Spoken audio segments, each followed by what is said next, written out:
Saya boleh katakan hampir semua penyakit bisa diperbaiki, bahkan disembuhkan biiznillah ta'ala dengan puasa. Wallah. Tapi syarat ketentuan kan berlaku. Syarat ketentuan kita akan bahas. Syarat-syarat itu harus kita penuhi. Kalau mau dapat efek yang baik dari puasa, maka Allah satu cara untuk menghindarkan diri dari penyakit, bahkan mencegah penyakit, bahkan mengobati penyakit adalah Ramadan ya.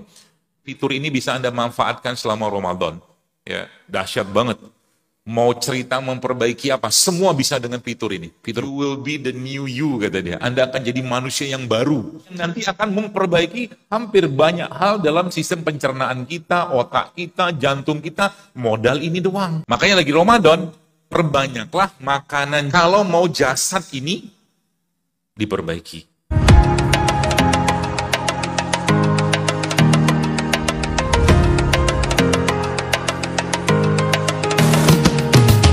Jamaah yang dirahmati Allah Subhanahu wa taala, kita tahu bahwa manusia kita ini bukan hanya terdiri atas jasad fisik saja, tapi kita juga punya unsur yang lain, yaitu ruh atau jiwanya kita.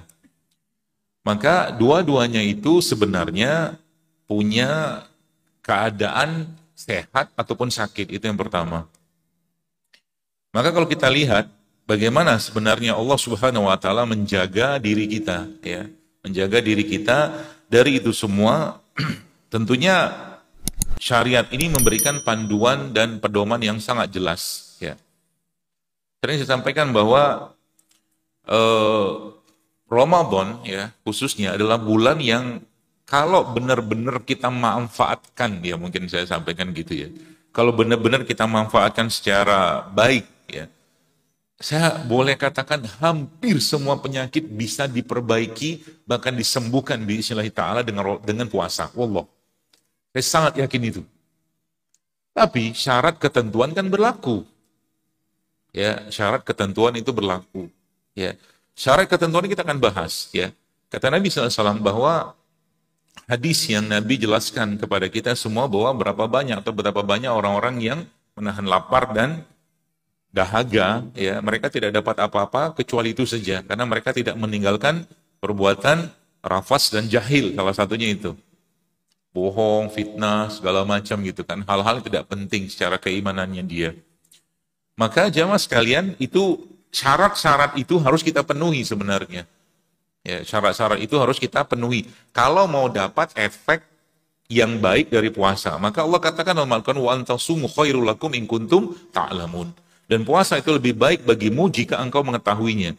Sehingga kalau kita melihat berbagai perkataan-perkataan para ulama berkaitan dengan puasa, atau berkaitan dengan diri kita ini, ya jiwa kita ini ataupun ruh kita ini, maka sesungguhnya penyakit yang justru lebih berat, lebih bahaya, lebih fatal daripada penyakit fisik, ya. Penyakit yang lebih berat, lebih fatal, bahkan jauh lebih bahaya daripada penyakit fisik adalah penyakit yang berhubungan dengan jiwa atau hatinya kita. Ya, saya sudah terlalu banyak yang saya lihat orang-orang yang subhanallah ya, ketika mereka mulai membenahi, ya memperbaiki dirinya mereka, ya itu ternyata efek bagi jiwanya itu dahsyatnya luar biasa. Tadi pagi saya ada tulis satu tulisan di Instagram, saya tulis bahwa salah satu cara untuk menghindarkan diri dari penyakit, bahkan mencegah penyakit, bahkan mengobati penyakit adalah ridho dengan ketetapannya Allah. Mungkin ya, di zaman sekarang orang nggak berpikir bahwa ketika, misal nih, gambarannya begini, ini kaitannya sama ridho. Ketika ada suatu keluarga misalkan, ya anak pertama laki, anak kedua laki, biasanya di anak ketiga mikirnya pengen anak perempuan. Ya kan? Anak pertama laki, kedua laki-laki, ketiga pengennya perempuan. Atau sebaliknya, ya perempuan-perempuan, yang ketiga pengennya laki. Jebule, ternyata metu. Ya, yang ketiga itu, kalau tadi laki-laki, ternyata yang keluar laki-laki lagi. Kan ngarepin perempuan tuh. Terus keluarlah ucapan di situ, entah dari suami atau istrinya, Ya, laki-laki. Kan gitu kan. Itu ucapan kayaknya simple ya. Tapi ucapan itu adalah ucapan seperti orang yang gak ridho dengan jenis kelamin yang telah Allah tetapkan untuk anak ketiga itu. Demikian juga sebaliknya. Ketika yang satu perempuan, dua perempuan, yang ketiga ngarapannya laki-laki, ternyata keluarnya perempuan lagi. Ya, perempuan lagi. Maka anak ini, ya, anak ini akan mendengar itu sebenarnya, meskipun dia tidak akan bicara, dan dalam kandungan pun anak sudah mendengar sebenarnya, dan dia sudah menganggap dirinya bahwa dia adalah anak yang tidak diinginkan.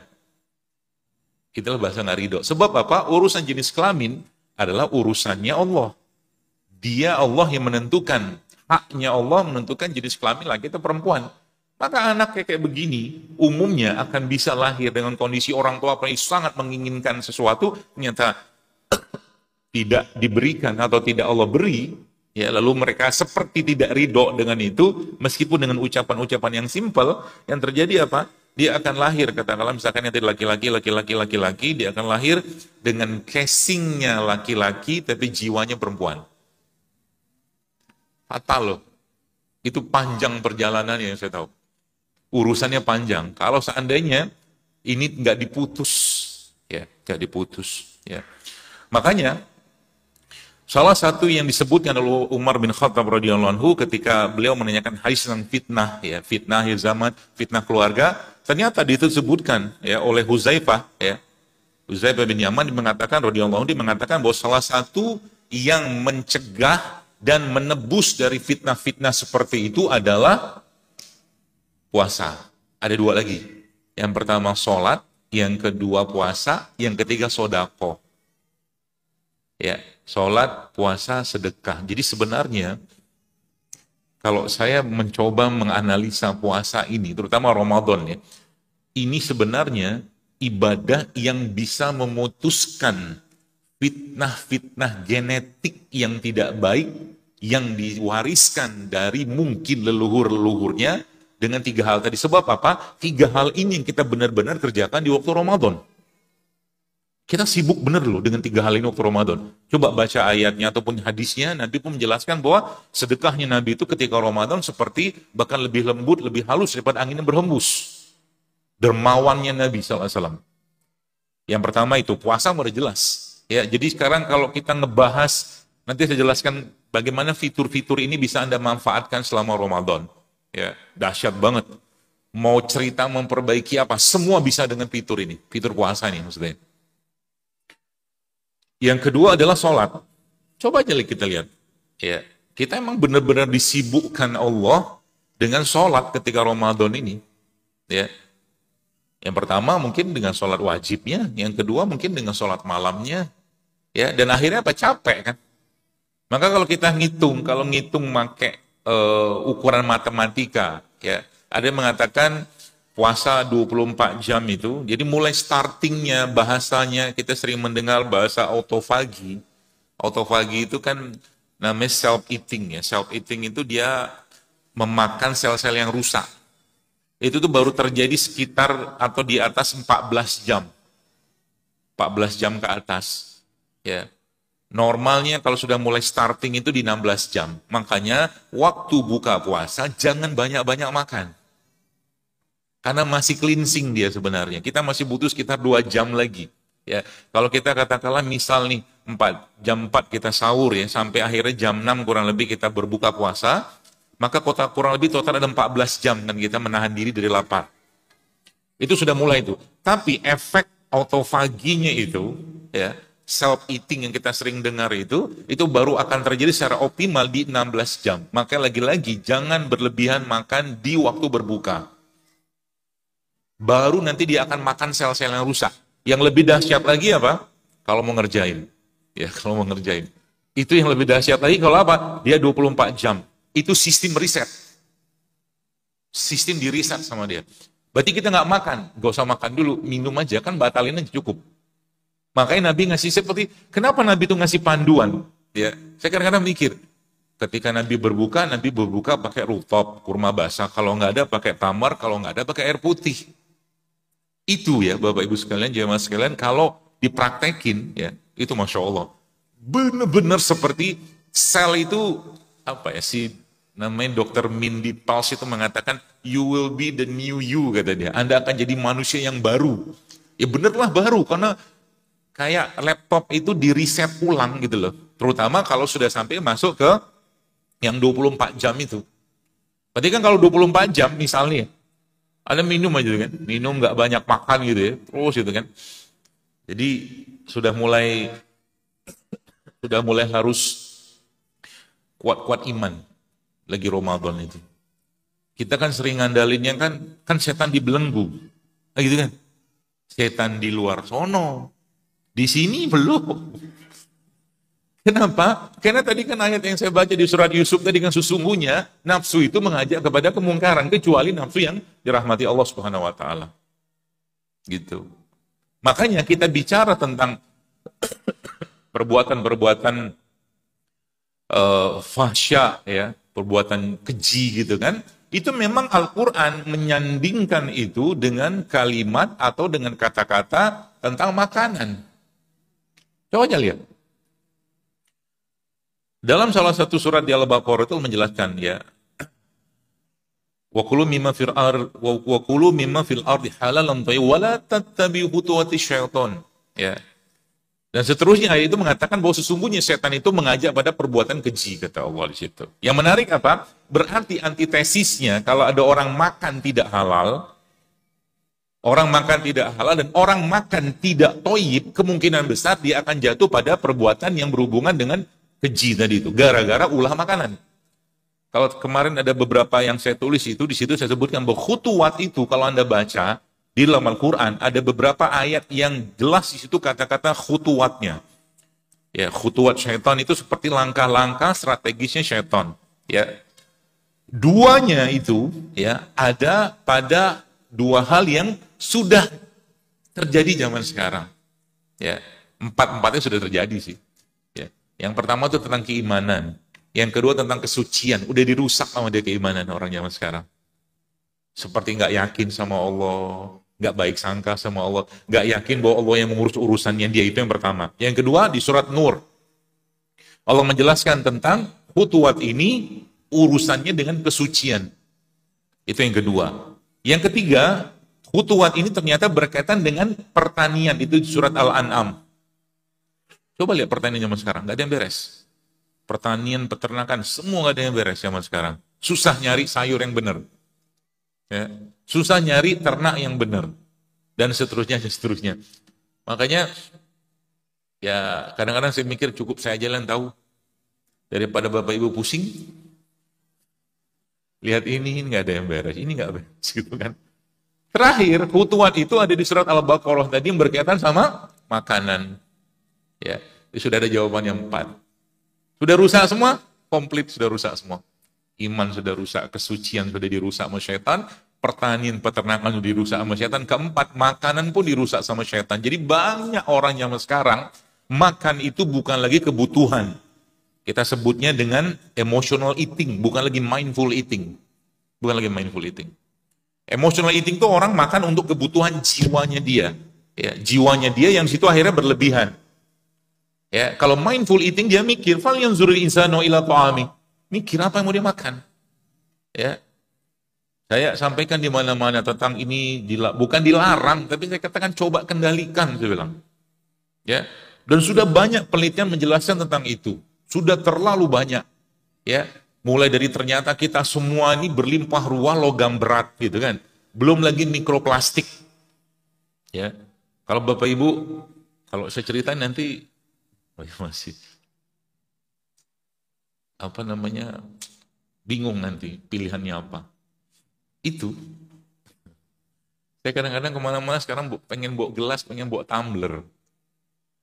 Anda tahu yang cup buat kopi itu, kopi panas itu kan dalamnya plastik itu, dalamnya plastik. Tidak mungkin dia kertas doang, yang orang sebut paper cup. No paper cup, itu plastik cup dalamnya itu. Ya, jadi kalau mau minum kopi, di mana? Oribin. Mana Pak Denny? Ya, pakai gelas saja lah. Jangan pakai cup itu. Kalau mau pakai cup, mendingan yang dingin aja. Karena panas itu kan panas, panas banget loh itu. Kena plastik, maka ya nggak belenyok dia, melenyok gitu kan. Ya, itu plastik. Ya belum lagi kita bicara tentang pagi-pagi, ya pagi-pagi kita sudah apa namanya, sudah masukin plastik dari mana? Sikat gigi. Sikat gigi. Plastik. Jadi kita ini udah kacaunya minta ampun gitu ya. Sistemnya, hormonnya segala macam gitu kan. Makanya salah satu sebenarnya, saya beberapa waktu lalu barusan ini cerita sedikit ya, bertemu dengan seorang dokter gigi yang beliau, masya Allah ya, jadi profesornya gara-gara ini gara-gara ini, gara-gara siwak ini, gara-gara ini asbab dari ini beliau jadi profesor. Dan ajaibnya, saya dan tim ya, ngecek sebenarnya ada apa dalam barang ini. Ya, dalam siwak ini. Sehingga mau wafat pun, Nabi kita SAW meminta diambilkan ini. Kan air sama ini. Ternyata waktu dibuka, dijeberin gitu kan, isinya Allahu Akbar. Dahsyat, bener-bener dahsyat. Di luar Nurul. Ada bayangin, ini barang ada anti obesitas. Bingung kan? Ini barang ada anti kankernya. Dari mana ceritanya? Tapi data menyebutkan ada semua. Ada puluhan zat aktif yang ada di sini, yang di situ disebutkan, kalau kita sikat gigi pakai odol gitu ya, biasanya kan habis sikat gigi kita buang. Ini justru jangan dibuang, ditelan. Jadi habis siwakan gitu ada air ludahnya, telan. Karena zat-zat di sinilah yang nanti akan memperbaiki hampir banyak hal dalam sistem pencernaan kita, otak kita, jantung kita, modal ini doang. Sampai akhirnya apa? Nabi mengatakan kan, Nabi bersabda bahwa salah satu ridhonya Allah adalah orang yang bersiwak. Sampai kita buka gitu kan, mulai ini belum selesai semua, kita buka data-datanya itu dari lab tentunya gitu kan, kita kerjain sendiri dan memang hasilnya memang wajiblah umat Islam itu bersiwak, bukan wajib sih, kalau boleh wajibin deh, kelar banyak urusan gara-gara ini. Coba satu barang ini ya, belum lagi cerita tentang ini ya, salah satu penyebab dua lubang yang sering menyebabkan banyak orang itu masuk neraka, kata Nabi, kan lubang mulut sama lubang kemaluan kan, kata Nabi. Dan ini dibersihkan dengan ini. Ya makanya ridho Allah itu ada pada ini. Nanti cobain ya, di Ramadan siwak, tapi jangan ditelan kalau Ramadan. Latihan. Ya. Jadi Nabi itu sampai bukan hanya di gigi beliau SAW doang, ya, tapi di lidah pun beliau bersihkan dengan ini. Masya Allah. Dan dapat ridhonya Allah. Mungkin bahasa kita tuh cuman modal siwak doang, coba. Kita mikirkan, ih jorok. Saya tanya sama ahlinya, saya bilang, Prof, kalau kita bersiwak gitu, ya, terus kita letakkan di sini, gitu kan kering tuh barang kan. Itu enggak kotor kah, enggak higienis. Dia bilang apa? Siwak ini punya fitur auto cleansing, dia punya antibakteri di sini. Coba. Masya Allah. Jadi diletakkan di sini. Ini kayak begini dia bilang. Ini bertahan berapa lama? Ini untuk 2 pekan, 14 hari. Gitu loh. Nanti selesai potong aja, dia bilang pakai lagi. Ridho. Ya. Nah, ini baru satu bab tema tentang kesehatan gigi dan mulut yang kita cuman modal ini doang. Terus Anda sebutinlah apapun isi di odol itu, semua ada dalam siwak. Bahkan yang tidak ada di odol ada di siwak, coba. Cuman sayangnya kita sudah kadang-kadang antipati ya dengan ini. Mikirnya jorok lah apa segala macam, nggak bersih segala macam. Padahal dia bilang kalau seandainya Anda tetap mau gosok gigi, mau sikat gigi, kata beliau, dia katakan bahwa cukup 2 kali saja pakai odol, itu pun jangan banyak-banyak juga odolnya itu. Ya, kenapa yang banyak-banyak? Itu ada ceritanya juga, nggak usah saya ceritain, pusing nanti. Ya, 2 kali, sisanya 10 kali pakai ini, bahkan sebanyak-banyak sesering mungkin bersiwak aja. Gitu. Pakai ini. Habis dipakai gitu apa yang terjadi? Dia kan dia punya bulu-bulu apa semuanya kan masuk ketelan gitu kan. Itu jangan dibuang, ditelan. Karena justru antibakterinya, anti kankernya, anti obesitasnya, Masya Allah, anti banyak banget di dalam satu barang ini coba. Wajar ya sampai Nabi mengatakan Allah ridho dengan orang yang bersiwak. Gitu. Itu ya.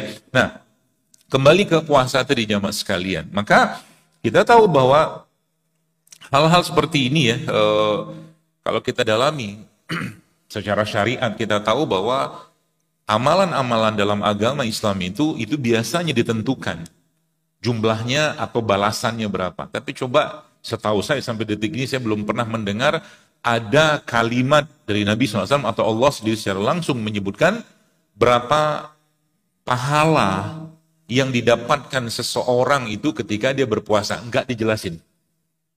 Kata Allah, wali buat aku, kata Allah, puasa itu. Amalan lain itu semua buat kalian, tapi itu buat aku. Artinya apa? Saya sering membayangkannya itu seperti 1 dibagi 0. Hasilnya kan tak terhingga. Artinya apa? Semua yang berhubungan dengan puasa dan amalan saat orang berpuasa, Ramadan khususnya, itu boleh dibilang kita nggak pernah bisa tahu dan bisa ngukur berapa pahalanya. Artinya apa? Zikirnya kita, sedekahnya kita. Makanya salah satu sedekah yang terbaik adalah sedekah di bulan Ramadan. Itu yang pertama. Apalagi sholat. Ya. Tanpa sadar orang-orang yang biasanya nggak tahajud katakanlah atau nggak sholat malam di Ramadan kan ngikutnya. Ya alhamdulillah ngikut lah gitu kan terawih meskipun terawihnya nggak juga terlalu banyak rasa nggak apa-apa lah. Tapi kan Masya Allah ya hal-hal seperti itu tanpa sadar Bapak Ibu sekalian itu kita rasakan ya di Ramadan sehingga apa? Ramadan itu seperti bulan kita untuk memperbaiki. Kalau bahasa kejiwaannya kita atau bahasa emosional kita adalah bulan untuk memperbaiki rasa. Ya. Makanya secara rasa jangan diobok-obok tuh rasa. Rasa apa? Rasa yang pertama adalah berkaitan dengan jiwa itu sendiri. Ya. Makanya lagi Ramadan, perbanyaklah makanan jiwa dan perbanyaklah makanan ruh. Kalau mau jasad ini diperbaiki. Jadi kalau bulan Ramadan adalah bulan detox, confirm itu bulan detox. Ya. Tapi syaratnya apa? Kasih makanan jiwa yang benar dan kasih makanan jasad yang benar, itu syaratnya. Makanan jiwa yang paling benar apa? Syahrul Ramadan dan unzila fil Quran kan itu. Ramadan itu bulannya Quran. Suruh ngapain kita? Suruh deket-deket sama Quran. Terserah mau dibaca, boleh, mau dihafal, boleh, buka tafsir, boleh, semua boleh. Pokoknya deket-deket sama Quran supaya jiwanya menjadi tenang. Supaya apa? Salah satunya lagi adalah yang saya temukan ya. Salah satu penyakit yang mungkin kita nggak bisa analisa secara fisik, tapi saya temukan barang-barang hal-hal seperti ini ternyata berimbas sampai ke penyakit fisik adalah penyakit yang berhubungan dengan sombong. Sombong itu seperti apa? Ya kalau bahasa hadisnya, Nabi mengatakan sombong itu menolak kebenaran dan meremehkan orang lain. Tapi sebenarnya, itu kalau diurai, banyak lagi Bapak-Ibu sekalian. Merasa sudah bisa, merasa sudah mampu, merasa sudah cukup, merasa pengalaman, itu masuk sombong sebenarnya. Gitu. Tanpa sadar, itu masuk tuh. Makanya, 11 bulan itu, kalau kita mau jujur, menurut saya ya, mungkin nggak tiap hari kita makan yang nggak sehat. Adalah banyak waktu-waktu momen-momen kita makan yang benar ada. Tapi yang jauh lebih banyak masuk ke dalam diri kita dari panca indera ini justru adalah toksin-toksin atau racun-racun jiwa yang tanpa sadar masuk. Itu. Maka Ramadan ini, ya puasa khususnya, itu seperti bulan untuk mengeluarkan itu, didetoks sama Allah. Ya. Yang dimasukin adalah yang bagus, yang dikeluarin juga kan yang bagus. Ya, maka di Ramadan ini bahkan Nabi kita SAW melarang kita untuk apa? Untuk ngomong yang nggak penting-penting, ya, atau ada orang yang lagi caci kita, lagi fitnah kita, lagi mau apa, katakan pada mereka saya sedang berpuasa, kata Nabi.